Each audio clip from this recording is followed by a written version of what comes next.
Magandang gabi po sa inyong lahat, mga ginigiliw naming tagapakinig ng programang Tinig ng Diyos para sa Bayan.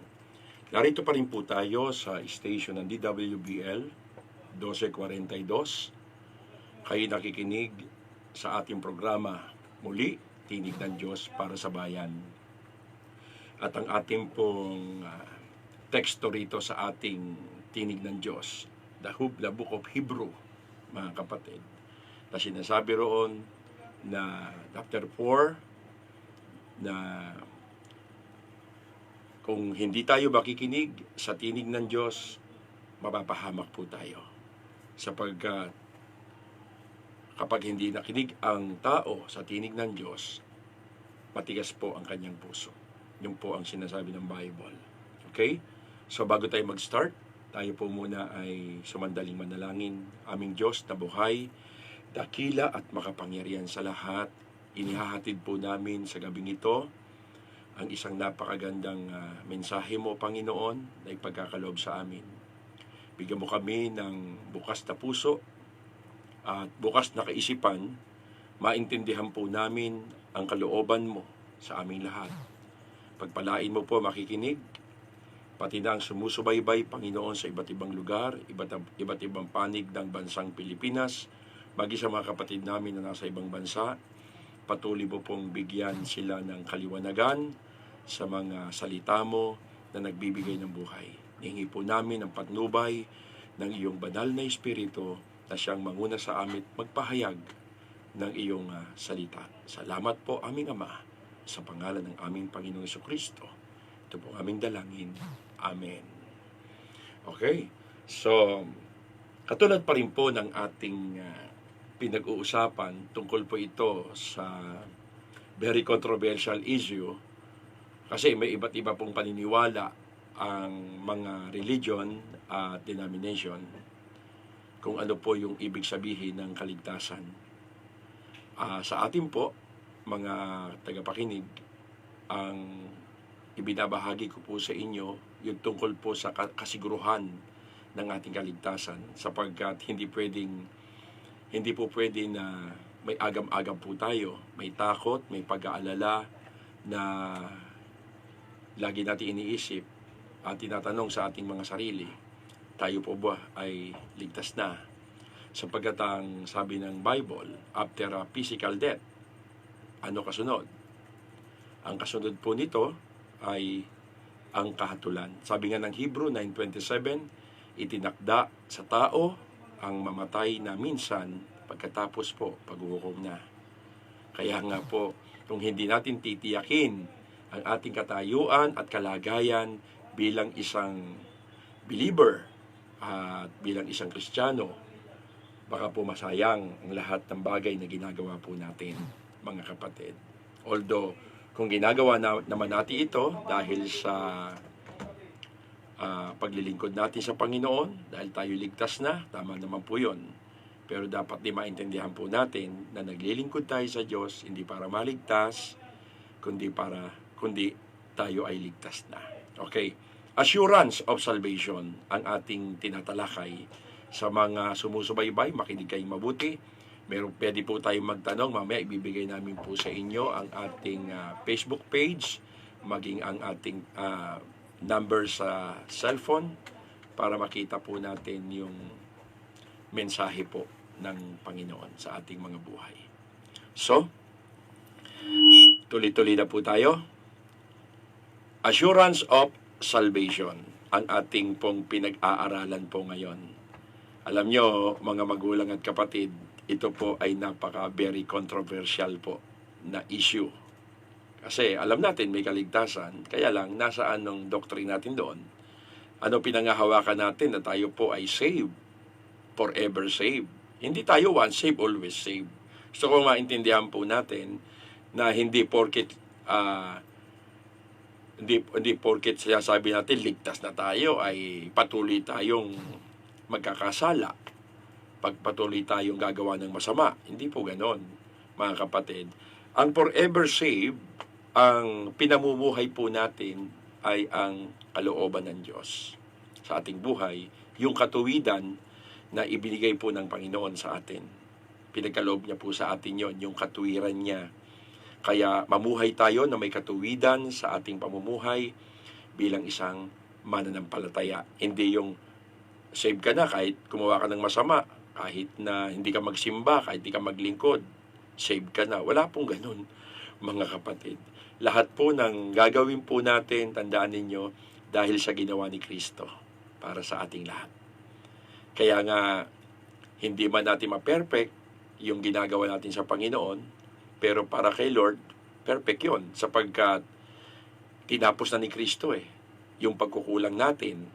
Lahat ng kapintasan natin dinala ni Kristo sa krus of Calvary. Tayo mga nakipag-isa sa ating Panginoon. Kaya nga po, tandaan natin mga kapatid, ang ating estado sa buhay bilang isang believer ay sumampalataya tayo. Wag mong pakikinggan ang sinasabi ng dyablo pag nag-i-struggle po tayo sa kasalanan. Kasi lahat naman tayo, kahit na sino, ay pwedeng magkasala, pwedeng magkamali, pwedeng madapa. Pwede. Kasi po, nandito pa po tayo sa mundong ito na nandoon pa rin po yung kasalanan sa ating pagkatao. Hindi natin pwedeng maalis yun kasi instinct yun ng laman, mga kapatid. Kaya nga si Pablo ay struggle siya. Sabi niya, gusto kong gumawa ng mabuti, pero ang masama ay malapit sa akin. Sapagkat, although mapalad tayo dahil nasa atin po yung Holy Spirit na nagkukonvict po sa atin at nagtatama ng ating mga maling desisyon sa buhay. Kaya po, huwag mo pong pakikinggan ang dyablo, mga kapatid. Gusto niya kasi magduda tayo Magduda tayo sa sinasabi ng Panginoon sa ating mga Kristiyano. Kasi yung mga kasinungalingan na ini-inject niya sa ating kaisipan, mga negative information, yun po ang nagbibigay sa atin ng pag-aalilangan. Huwag mo siyang paniwalaan tungkol sa iyo, sa estado mo sa buhay, sa status ng relasyon mo sa Panginoon. Huwag ka makinig sa ibang tao tungkol sa identity mo, tungkol sa estado mo. Huwag ka makinig sa ibang tao. Huwag ka makinig sa sinasabi ng sarili mong isip. Huwag ka makinig sa sinasabi ng puso mo kapag nag-aalilangan ka sa pag-ibig ng Diyos sa iyo. Isa lang ang pakinggan mo, isa lang salita ng Diyos. Ano sinasabi ng Romans 8:33? Who shall bring any charge against God's elect? Sino daw po maghaharap ng sakdal laban sa mga hinilang ng Diyos? Mga kapatid, kayong ang Diyos ang nagpawalang sala. Kapag pinawalang sala ka ng Panginoon, ano pa i-charge sa iyo ng tao laban sa iyo sa harapan ng Panginoon? Gayong siya nagpatawad sa iyo, siya tumubos ng ating kasalanan. Para saan yung ginawa ni Kristo? Para po sa mga elect, para sa mga pinili ng Panginoon, para sa mga tinawag, para sa mga anak ng Diyos, para sa mga Kristiyano. Hindi sa lahat ng tao, mga kapatid. Kaya nga, ang pagkabayubay ni Kristo sa krus ay para po sa mga taong before the foundation of the world, pinili na ng Panginoon Kilala ka na ng Diyos sa simula't simula pa. Wala ka pa sa mundong ito, wala ka pa nga sa tiyan ng nanay mo, hindi pa nga mag-asawa tatay mo, nanay mo, ni lolo mo, ni lolo mo, hindi pa nga magkakilala So, wala pa po tayo sa mundong ito, naroon na tayo sa isipan ng Panginoon, na isang araw, darating po tayo sa mundong ibabaw, at magkakaroon ng iba't ibang karanasan sa buhay, na ipapahintulot ng Panginoon, bad or good. Mga kapatid, bad or good po, pahihintulutan ng Panginoon kasi minsan may kaugnayan po sa ating calling yung experience na mararanasan natin sa buhay. Kaya hindi ka pwedeng magtaka Bakit nangyari sa akin to? Bakit naranasan ko to? Bakit pinagdaanan ko yung mga bagay na ito? Huwag ka magtatanong. Wala tayong karapatang magtanong. Sabi ng Bible, the book of Isaiah, walang karapatang magtanong ang mga anak ng Diyos. Sino makapagsasabi sa atin, mga magulang, nanay, tatay, bakit mo ko ginawang ganito? Wala makapagsasabi. Alam nyo, makasasagot lang niyang Panginoon. Maring di mo na unawaan ngayon yung mga nangyayari sa'yo. Pero lately, mauunawaan mo rin pagkatapos nun. Sabi po ng Bible, the book of John, chapter 13, verse 7. Hindi mo nauunawaan ngayon ang mga ginagawa ko, sabi ng Panginoon. Yung mga ginagawa niya, anong ginagawa niya? The book of Romans 8:28, ang Diyos ay gumagawa. Saan? Sa atin. Kasama ng mga hinirang ng Diyos, na mga nagmamahal sa Panginoon. May ginagawa siya sa ating buhay. At yung ginagawa niya na yon, ay hindi natin masasabing puro mabubuti. All things work together. Ibig sabihin, paglalakip-lakipin niya, dugtong-dugtongin niya, yung bawat pangyayari, bad or good, negative or positive, pero sa ikabubuti natin, hindi patungo sa masama yun. Sapagkat ang nais ng Panginoong gamitin tayo na may kaugnayan doon sa ating magiging karanasan sa buhay. Bigyan lamang natin po ng malawak na pananaw at malalim na kaisipan ang lahat ng ito. Huwag natin ikakahon yung ating isip. Kasi pag kinahon natin yung isip natin, hanggang doon na lang tayo. Hindi natin maiisip kung ano yung kalooban ng Panginoon. Kaya nga sa Romans 8:33, who shall bring any charge against God elect? Wala na po eh. Wala na ngayong kahatulang parusa ang sino mang na kay Kristo Jesus. Wala na po kahit 1%. Wala na kahit bukas. Kahit sa 1 taon, kahit sa pagtanda mo, kahit sa huling hininga mo. Wala ng condemnation for you. Alam mo, para maniwala ka, the book of Philippians 1:6, ano sabi ng Bible?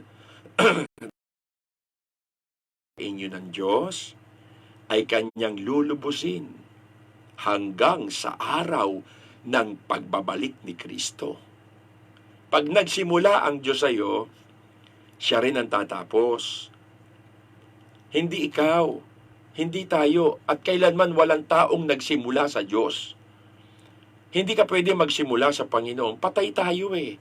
Ephesians 2:1, dati tayo yung mga patay dahil sa ating pagsuway at kasalanan. So, spiritually dead. Paano magsisimula ang tao sa Diyos? Patay tayo. Ang Diyos po ang nagsisimula sa tao. Unang-una, binibigyan muna tayo ng buhay. Binubuksan muna po ng Panginoon ang ating isip, ang ating puso, ang ating pandinig, ang ating espiritu, ang ating buhay. Binubuksan tayo ng Panginoon para yung Word of God ay makapasok sa ating buhay. At ang pinambubukas niya po sa atin, mga kapatid, yung kanyang espiritu. Wala namang pwedeng ibukas ang Panginoon sa atin eh. Kaya nga tayo pinanganak na muli. Hindi po sa pamamagitan ng naturalesa, hindi sa katawan ng nanay natin, hindi sa kagagawa ng tao, hindi sa natural na, hindi sa pita ng laman. Pinanganak tayo sa Diyos. Diyos po ang nagsilang sa atin.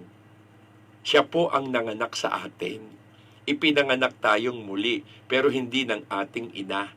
Pinanganak tayo ng Diyos sa pamamagitan ng kanyang espiritu. Because the book of John, chapter 3, verse 5, except a man be born again of water means word of God, and spirit, he cannot enter the kingdom of God. Hindi ka makakapasok sa kaharian ng Diyos, except a man be born again. Maipanganak kang muli. Sabi ng Bible, lahat kailangang ipanganak na muli. Lahat ng tao.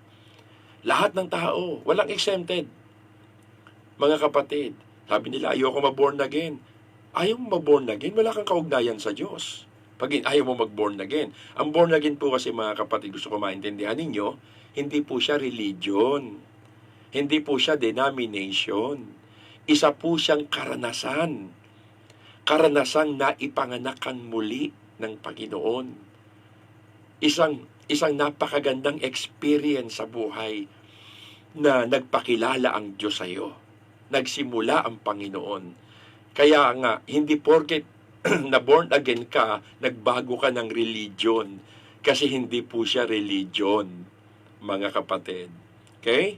Kaya nga, Sabi ng Panginoon, kay Pablo, sabi ni Pablo, kanyang lulubusin hanggang sa araw ng pagbabalik ni Kristo. Alin yon? Yung sinimulan ng Diyos sa atin. Sinimulan ng Diyos. Kaya hindi ka pwede magsimula. Ikaw ang tatanggap sa Panginoon. Hindi po. Diyos ang tumanggap sa iyo. Nakatanggap ka. Nakatanggap ka. Ang tinanggap mo, Espiritu. Hindi ikaw tumanggap. Kasi pag ikaw tumanggap, nakadepende sa iyo kaligtasan mo. Sige, tingnan mo. Hindi, mali po yung interpretation po natin eh. Minsan yung pagbabasa po natin ng Bible, kinukuha natin sa sariling interpretation. Kasi babasahin po natin yung konteksto. Pag pinipili lang po natin yung babasahin nating verse, mga bersikulo, mami-misinterpret tayo. Mga kapatid, dapat konteksto. Simulan mo sa una hanggang sa dulo. Huwag tayong tamad magbasa ng Bible. Huwag tayong pulot ng pulot. Tuloy, ni-interpret mo kaagad. Ang nangyayari niyan, katang-isip na lang. Yung iyong pinapangaral. Delikado yan kapatid. Maraming mapapahamak. Kailangan, maintindihan po natin kung anong sinasabi ng John 1:12, hindi po tumanggap, nakatanggap po yan. Hindi po accept, receive po yan, may natanggap ka. Hindi ikaw tumanggap, may natanggap ka sa Diyos. Ang sino man nakatanggap sa Panginoon at nanalig, kasi pag nakatanggap ka ng Espiritu, may kasamang pananalig na yon. Hindi ka pwedeng manalig sa Diyos mag-isa. Hindi pwede. Kaya nga yung salita ng Diyos makakapasok sa iyo through the Holy Spirit. Sa pagkilos ng Espiritu Santo sa salita ng Diyos, siya kikilos sa puso mo para maintindihan mo yung salita ng Panginoon. Tignan ninyo, maraming bulag eh. The book of 2 Corinthians 4:4, hindi sila sumasampalataya sapagkat ang kanilang isip binulag ng Diyos ng daigdig na ito. Hindi po mata ang binulag, isip, para maging mangmang ang tao sa salita ng Diyos. Isip ang binulag, tignan ninyo. Kaya nga ang isip natin, ang binubuksan ng Panginoon. Binulag sila ng Diyos ng daigdig na ito na walang iba kundi ang dyablo upang hindi nila makita ang liwanag. Anong liwanag? Ng mabuting balita. Yung liwanag, maliliwanagan mo siya. Kaya basa ka ng basa ng Bible, di mo naiintindihan eh. Kasi walang nagpapaliwanag sa iyo. Kami mga pastor, hindi kami ang dudurog ng salita ng Diyos sa isip ninyo. Hindi kami ang pipiga nito sa puso ninyo, ang Espiritu ng Diyos. Kaya maiintindihan mo salita ng Diyos hindi dahil pinangaral ng pastor. Pinangaral po yan ng Espiritu Santo. Hindi po kami gumagawa ng conversion ninyo. Hindi po kami gumagawa ng conviction ninyo. Yung revelation, hindi din po kami. Yung information po, although binibigyan namin kayo ng information, pero yung revelation, ang Espiritu Santo ang magpapaunawa sa inyo ng kapahayagan ng mga salitang sinasabi po namin. Okay, wala kami kapangyarihan sa sarili namin para ipaunawa sa inyo salita ng Diyos. Hindi namin pwedeng angkinin yun na kami po ang nagpaunawa sa inyo, nagbukas ng isip ninyo. No, wala po. Hindi natin pwede angkinin. Diyos ang pwedeng umangkin ng ganoong katangian, mga kapatid.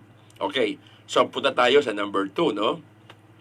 Ang number 2 natin, set free. Kasi no condemnation. Number 1. Number 2, set free. Dito sa verse 2, paano natin mapanghahawakan ng matibay? Romans 8:2, paano natin mapanghahawakan ng matibay na wala ng condemnation o wala ng kahatulan para sa mga na kay Kristo Jesus? Ang sagot, para mapanghawakan natin yon, na wala ng kahatulan, dahil nabago na ang kalagayan po natin, mga kapatid. ang kalagayan natin ngayon ay hindi na pwedeng ibalik pa sa dati. Secured na yung freedom natin. Secured na yon. Sa verse 1, no condemnation. Sa verse 2, Romans 8:2, for the law of the Spirit of life has set you free in Christ Jesus. Ulit natin. Romans 8:2, for the law of the Spirit of life has set you free in Christ Jesus. Saan tayo pinalaya? From the law of sin and death. Sino magtatanggal sa iyo niyan? Sino mag-aalis sa iyo ng kasalanan na siyang hahantong sa kamatayan? Hindi natin magdasal ka man, magsimba ka man araw-araw, lumakad kang paluhod mula sa bahay mo hanggang simbahan. Hindi na maaalis ang kasalanan. Hindi po. Pero, may magpapalaya sa atin. Kasi alipin tayo ng kasalanan eh. Pero palalayain tayo sa kasalanan. Although nagkakasala minsan tayo, pero hindi na tayo alipin. Wala na tayo sa kasalanan na siya magiging resulta ng kamatayan. Sapagkat sa pakikipag-isa kay Kristo Jesus, pinalaya na tayo, pansinin ninyo intindihin nyo mabuti. Sapagkat sa pakikipag-isa natin kay Kristo Jesus, ito ang napakagandang biyaya ng Panginoon. Pinalaya ka na mula sa kapangyarihan ng kasalanan at kamatayan sa pamamagitan ng kapangyarihan din ng Espiritong nagbibigay buhay. Ang nagpalaya sa kapangyarihan ng kasalanan, very powerful ang kasalanan. Bakit? Dadaling ka sa impyerno niyan.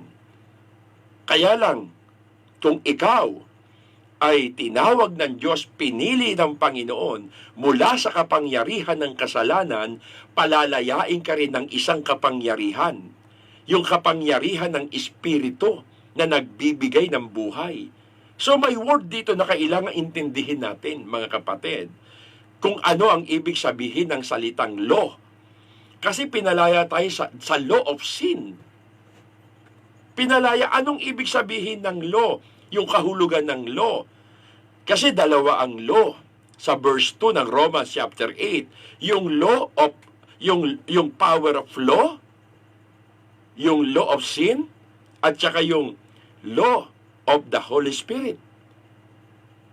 Yung law of the power of the Holy Spirit.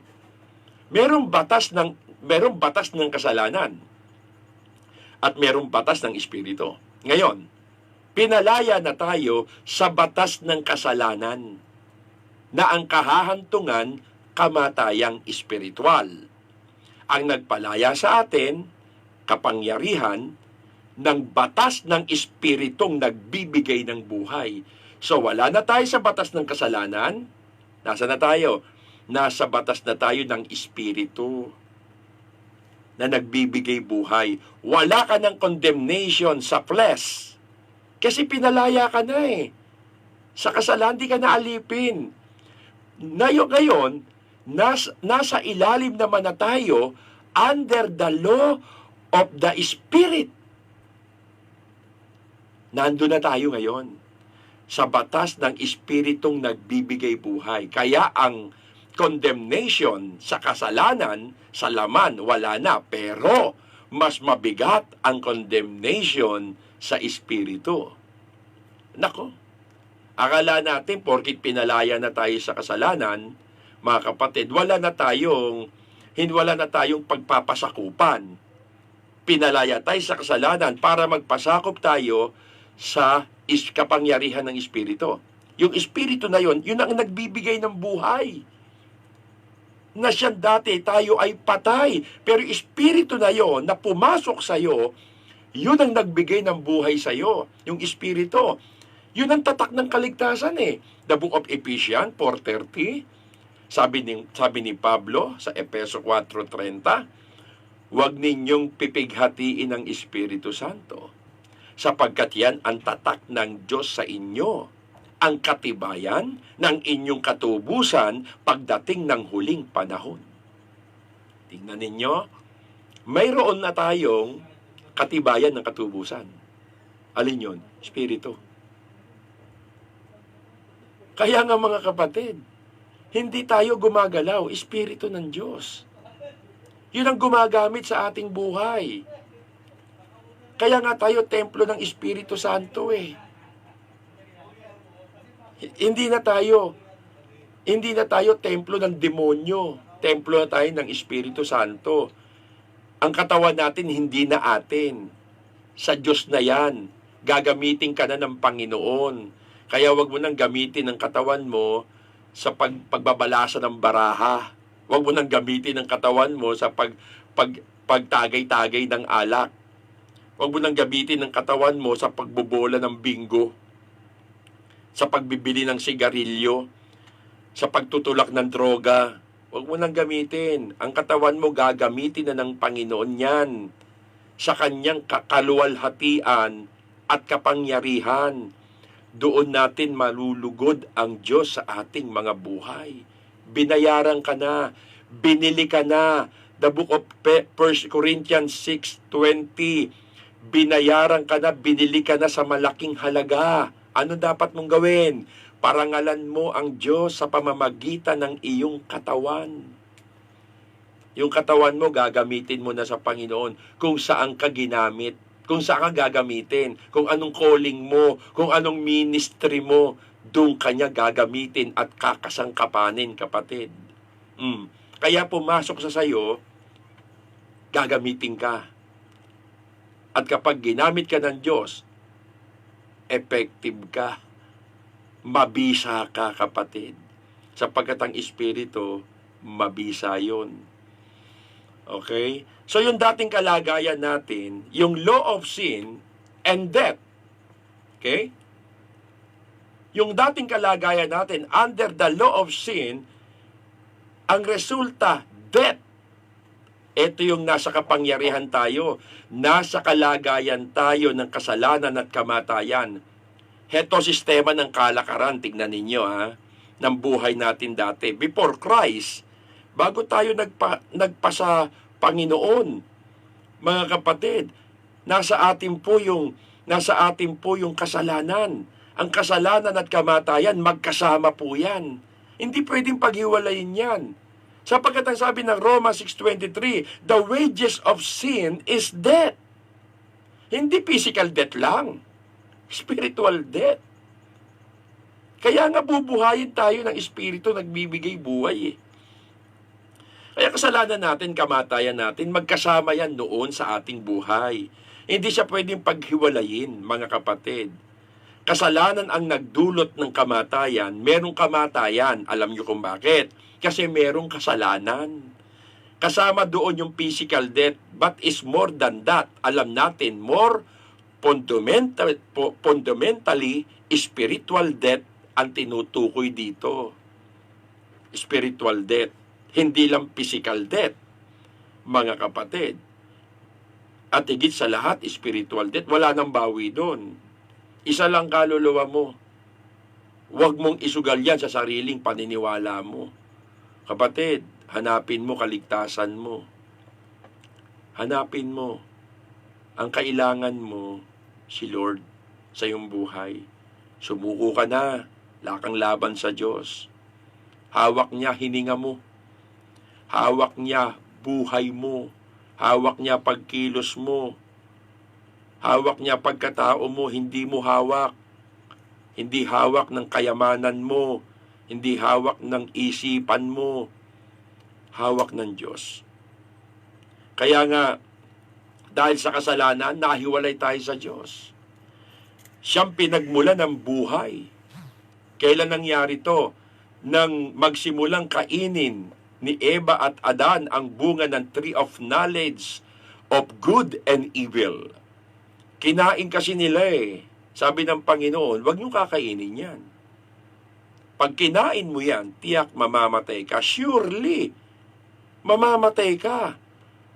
Kaya nga nang sinabi ng Diyos na kapag kumain ka ng bungang ipinagbabawal, you will surely die. Pag sinabing surely, sigurado. Sigurado yun. Mamamatay ka. Sa halip na tree of life ang kainin ng mag-asawa, pinili nilang kainin ang tree of death. Dalawa po ang nasa gitna ng hardin ng Eden. Dalawang puno. Tree of life, tree of death. Pinagbawal yung isa lang. Tingnan ninyo yung tao, kung ano yung pinagbabawal, yun ang gusto. Oh, kaya di disgrasya eh. Kaya nga mga kapatid, sa halip na tree of life ang kainin nila, pinili nilang kainin ang tree of death. Bakit hindi yung isang puno na yung bunga ang kinain? Isang puno ng bunga, mga kapatid, yung tree of life, yung bunga nun dapat ang kinain nila. Bakit yung tree of death? Kaya anong connection nito sa atin ngayon? Sa panahon natin ngayon, araw-araw kasi pinipili natin ang kasalanan. Yan ang connection yan eh. Mga kapatid, sa halip na ang katuwidan ng buhay ang piliin natin sa buhay araw-araw, pinipili natin ang landas ng kamatayan. Sa halip na ang landas ng buhay na galing sa Diyos, nilalakaran natin landas ng kamatayan. So biyaya lang talaga ng Diyos eh. Ang pag-asa natin. Because the wages of sin is death. Wala na tayong pag-asa. Hopeless na tayong lahat. But praise God. God is so very good. Very, very good. Imposible sa mga imposible na ang Diyos magkatawang tao, pero nagkatawang tao para sa atin na mga tinawag ng Diyos, mga pinili ng Panginoon para sa atin. So biyaya lang ng Diyos ang pag-asa natin. Romans 6:23, ulitin ko ang kabayaran ng kasalanan, kamatayan. Pero ito kasunod, sa 23 na yon sa second sentence. But the free gift of God is eternal life. Tingnan ninyo the wages of sin is death. Ang kabayaran ng kasalanan, kamatayan. Ngunit, mga kapatid, ang biyaya ng Diyos sa atin ay buhay na walang hanggan. Ang ipinagkaloob. Ano ito? Itong ikalawa na to na ating tinatalakay, yung set free. The law of the Spirit is life. Ang batas ng Espiritu ay buhay. Alam nyo, nasa imposible tayong kalagayan dati. Yung kalagayan natin dati, naka-imposible talaga na tayo, mahirap na po tayong maligtas. Sa totoo lang, mga kapatid. Sa totoo lang, mahirap na tayong maligtas. Pero ang Espiritu at ang buhay, hindi makapaghihiwalayan Sa Romans chapter 1 up to 7, kung babasahin natin yung Romans chapter 1 up to 7, mga kapatid, mga isa o dalawang verses lamang binanggit ang Holy Spirit. Pero dito sa Romans chapter 8, alam nyo kung ilang beses binanggit ang Holy Spirit? Romans chapter 8, 20 times. Bakit? Sapagkat ang Romans chapter 8, yun ang kikilos sa atin para makalaya tayo, mapatawad tayo, ituring tayong anak. Kasi hindi ka pwedeng maging anak kung wala sa iyo Espiritu. Mga kapatid, sapagkat yung Espiritu, pag pumasok sa iyo, you are a child of God. Yun ang tatak ng pagiging anak natin ng Panginoon Yun ang katibayan na tayo anak ng Diyos. Kaya nga the book of Romans 8:14, ang pinapatnubayan ng Espiritu ng Diyos ay mga anak ng Diyos. Okay? Kaya dito sa verse 2, Romans chapter 8, ano ginawa niya for our salvation? The law of the Spirit of life has set you free. Napakaganda. Ulit natin. The law of the Spirit of life has set you free. You are free for the law of sin and death. Malaya ka na, kapatid. Malaya ka nang magpuri, malaya ka nang maglingkod, malaya ka nang sumamba. Bakit ayaw mong bigyan ng kalayaan ng sarili mo sa mga bagay na espiritual? Malaya ka. Huwag ka mahiya. Huwag mong gamitin yung kahihiyan. Ang kahihiyan, hindi yan sa Diyos.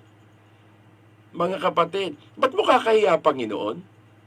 Ano sabi ni Kristo? Ang magmakahiya sa akin, sa daigdig na ito, ay ikakahiya ko rin siya pagdating ng anak ng tao sa kanyang kaluwalhatian sa langit. Huwag mo kahiya, Panginoon. Ako dati kinakahiya ko si Lord eh. Kasi wala pa ako espiritu ng Diyos noon. Kasi yung espiritu magpapatapang sa iyo at magpapakapal ng mukha mo. Oo. Kasi ka-spirit ng katotohanan yun, hindi na plastic ang gagawin mo. Hindi na pa-cute ang gagawin mo. Hindi na kaplastikan. Pag may espiritu ka ng Diyos, totoo gagawin mo. Totoo, sapagkat ang espiritu na yan, katotohanan yan, mga kapatid. Kaya alam nyo yung the law of sin is death?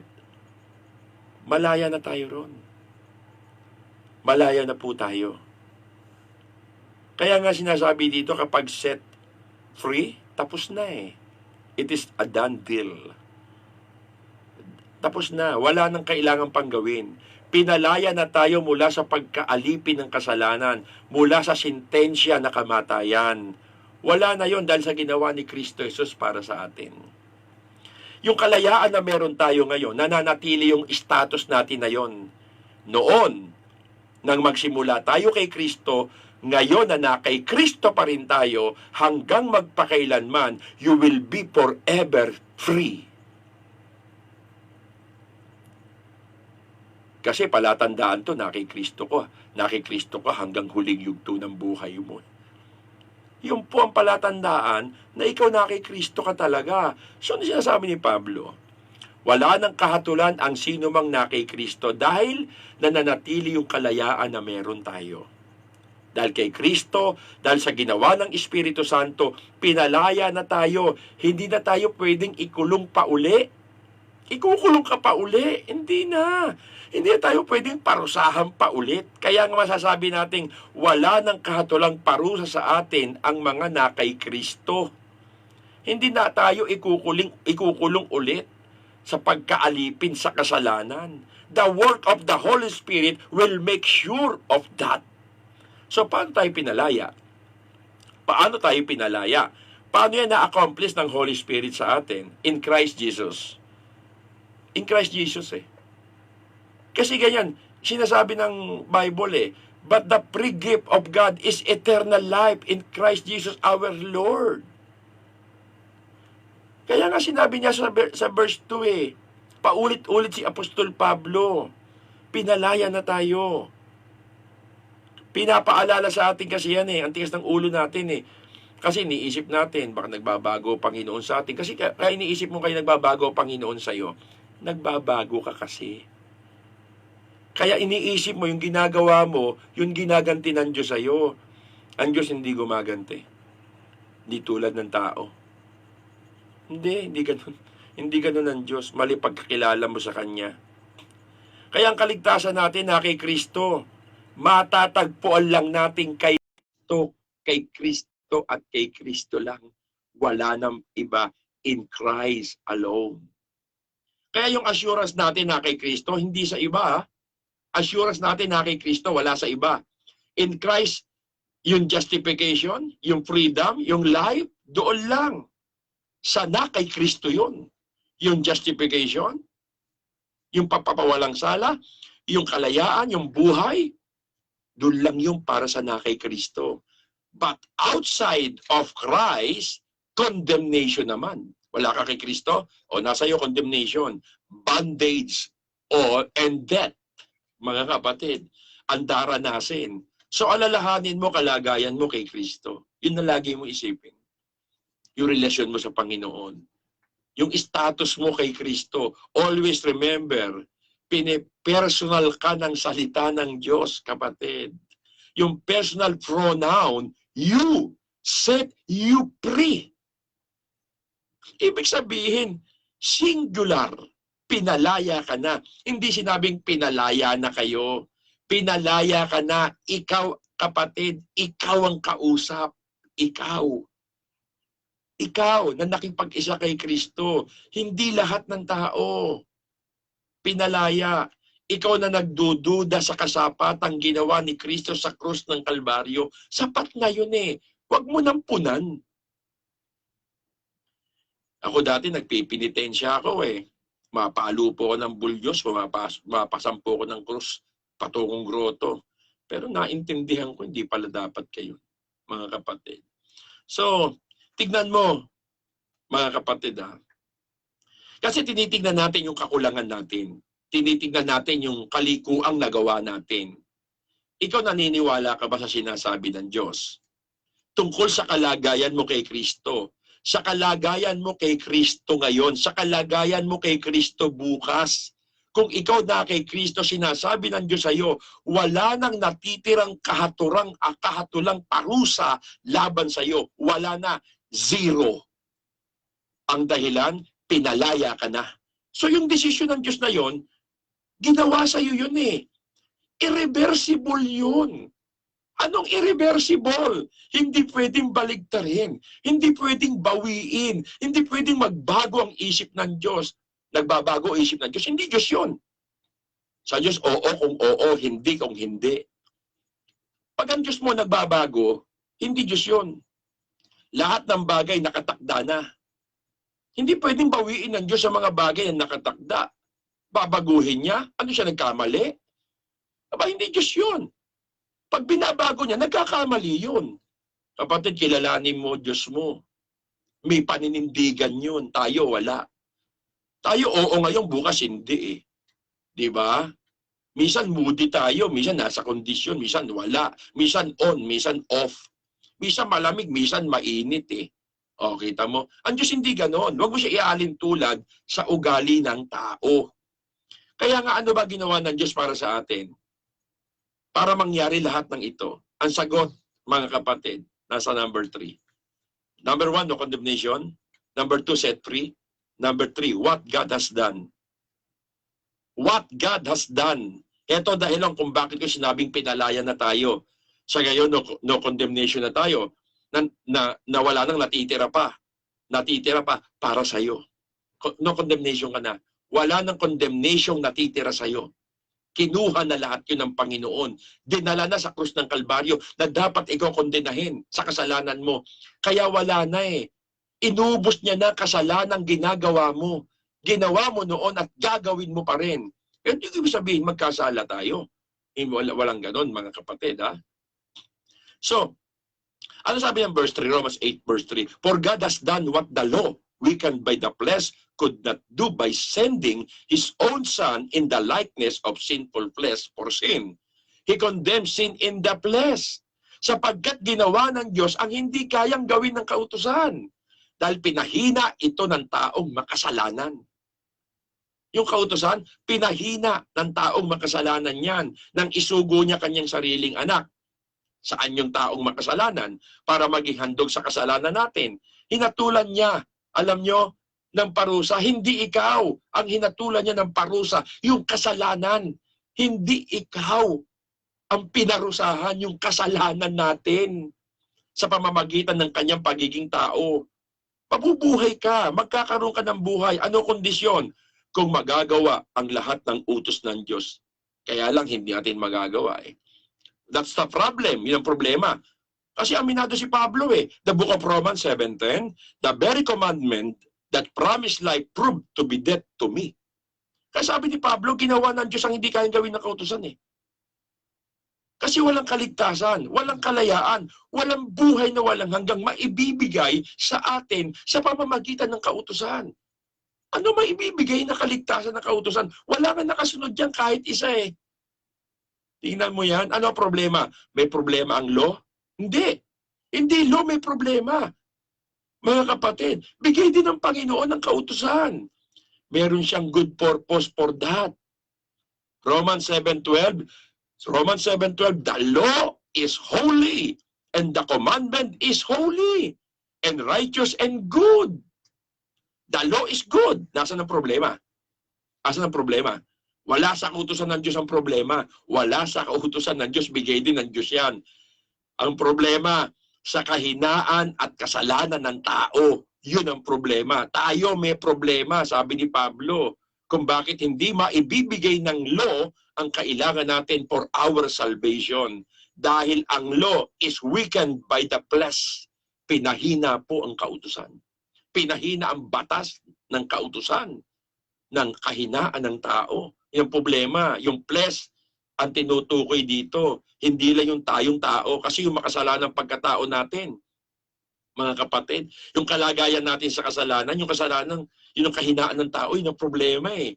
Hindi yung kautusan ng Diyos ang problema, ha? Hindi yon.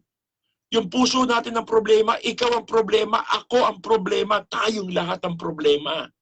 The gospel is the good news of done. May gumawa ng hindi natin magagawa.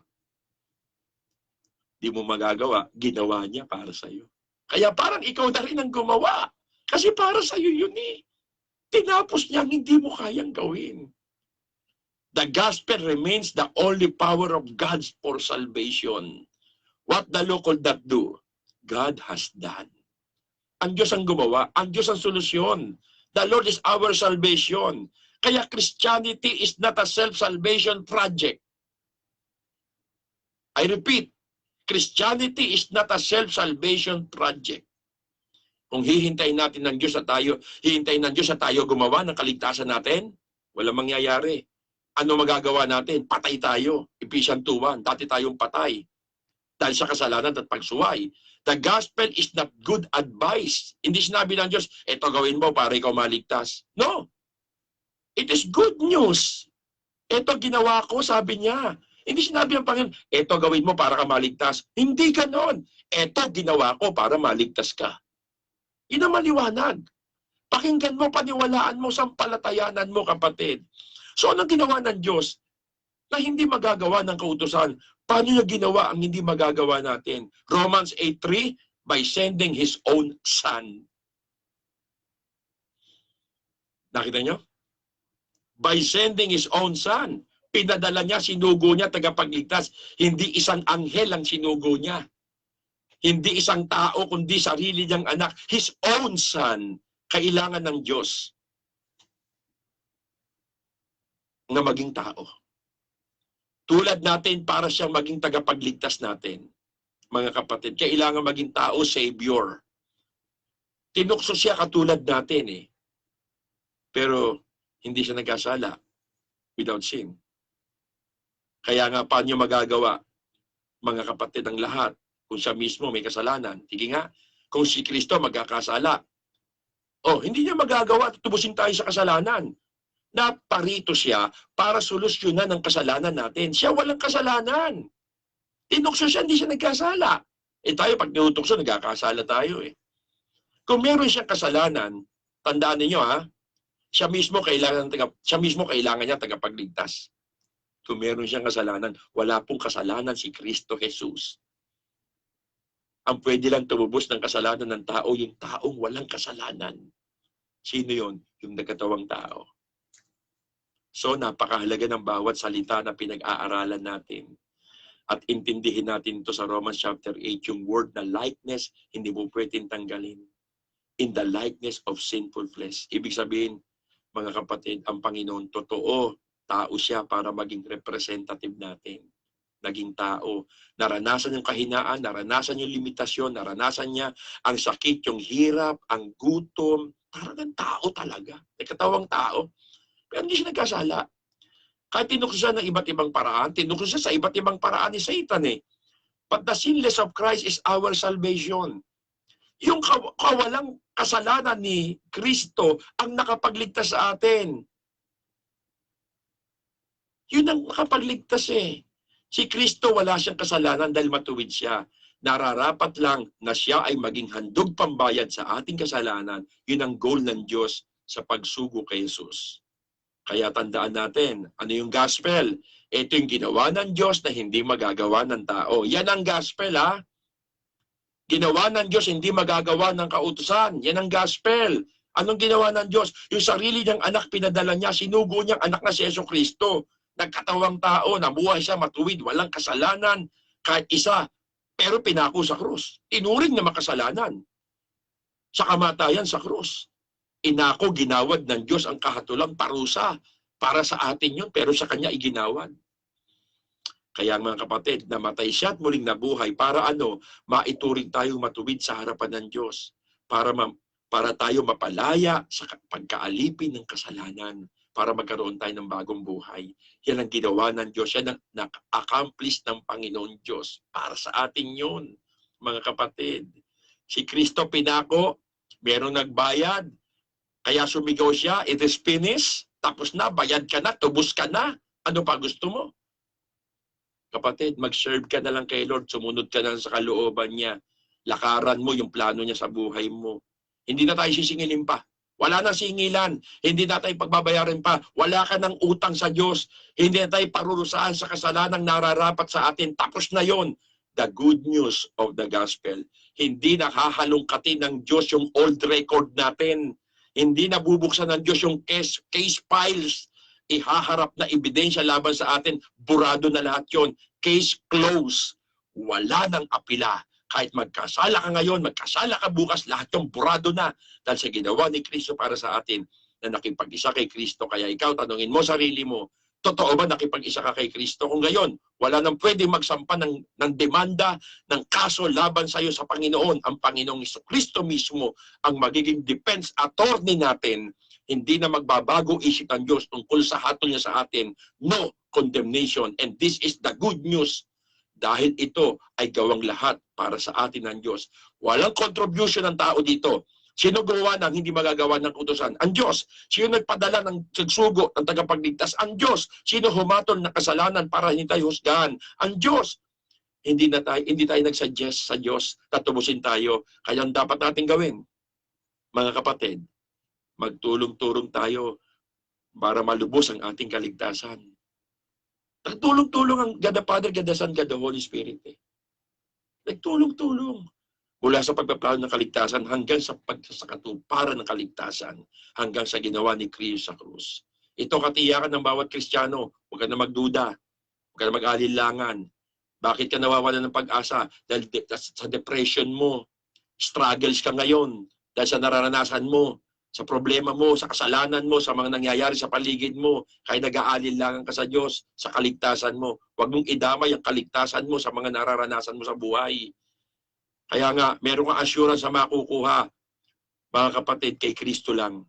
Dahil ang kaligtasan natin hindi nakadepende sa atin. Kung ang kaligtasan mo nakadepende sa iyo, kahit 1% lang, 1% lang, sigurado bagsak ka. Wala tayong pag-asa, sigurado hindi tayo magkakaroon ng assurance. Tandaan ninyo.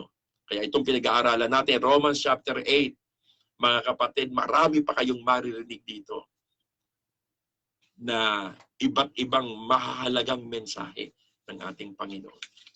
So, baybayan nyo to. Pero gusto ko mong i-announce sa inyo, mga kapatid na tagapakinig, sa susunod po na Friday, baka hindi muna po tayo umere. Kasi po, baka busy po kayo sa pagluluto ng Noche Buena. 24 po yun. Baka wala po makinig sa akin. At saka sa bagong taon, baka magpuputukan ako, salita ng salita rito, wala makikinig. Kaya dalawang Friday po tayong wala rito, mga kapatid. So, resume tayo ng January 7.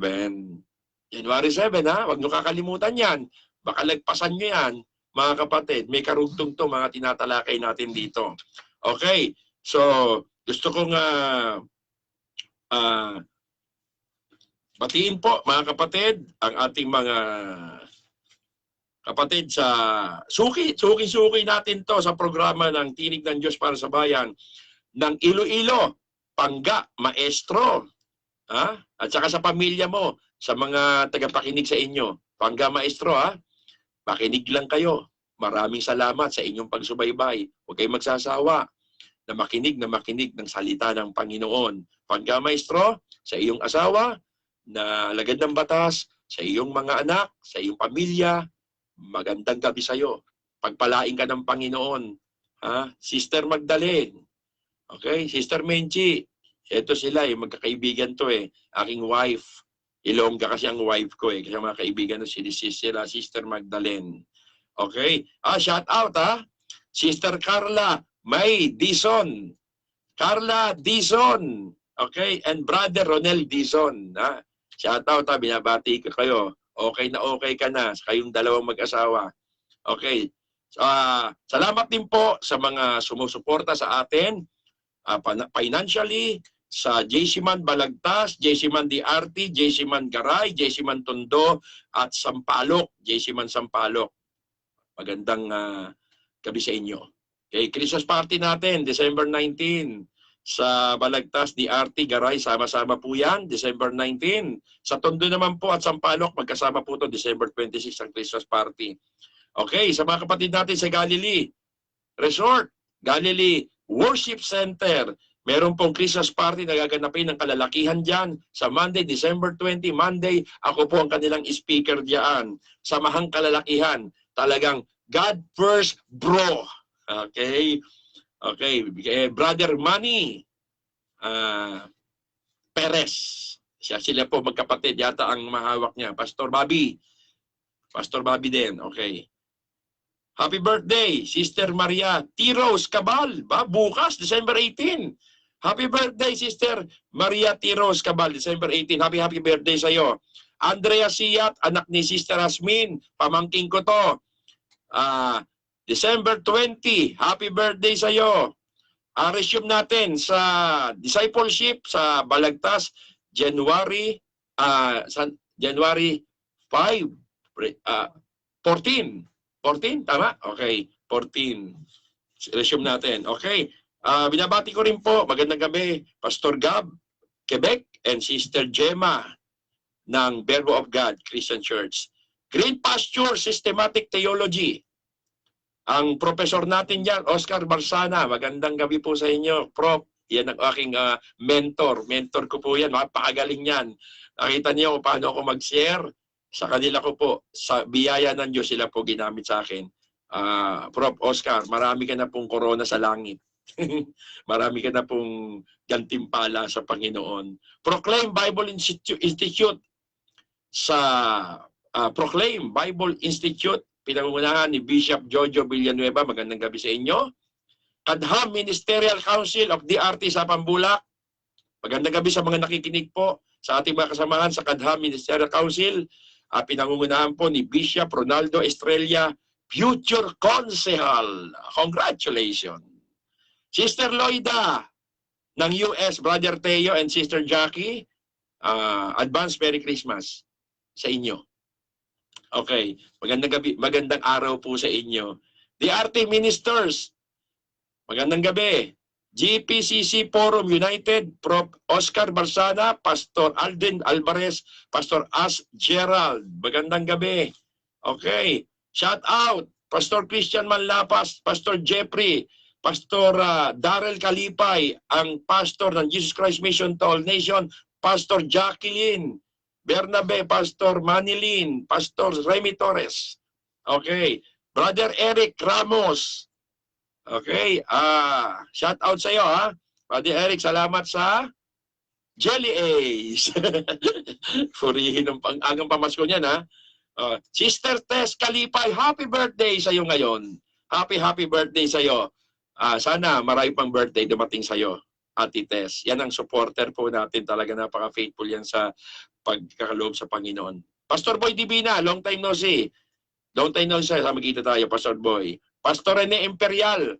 Ito ang ating action star, Rene Imperial. Pastor na po siya ngayon. Si Kernel, Chairman, Rupo Kayabyab ng Sampaloc. Magandang gabi po, Chairman.